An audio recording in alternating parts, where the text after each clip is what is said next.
Hi everyone, welcome back to another video from Webtech Tutorial.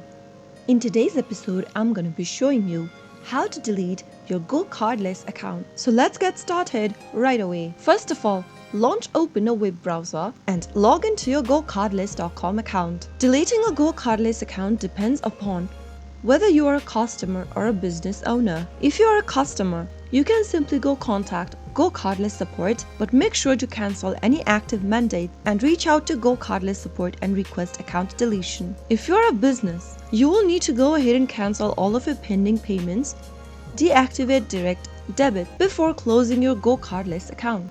Once you are done with everything, in the main homepage, click on the settings button at the top right corner. In the pop-up, click on Company Info. This will then take you to the account settings option, from where you will need to scroll all the way down and click on Request Account Closure. Soon after you do that, you will then open up a new tab. Now, in the next page, you will need to fill in some of your information. Make sure that your logger ticket is selected to Account Closure Amendment Request. Make sure that your email address is correct as well. And after you've checked your information, answer if you have a signed contract with GoCardless or not, and then select your package type that you are currently on. Confirm your request relates by choosing one of the options, and then after choosing all of the options and making sure that you've given much information for yourself, click on the submit button. Soon after you click submit, you will then be able to schedule your account deletion. Remember that closing your GoCardless account will cancel all of your active mandates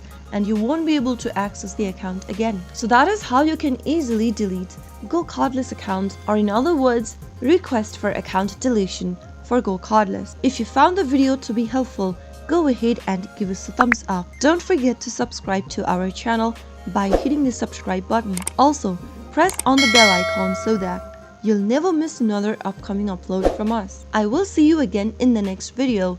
Thank you for watching.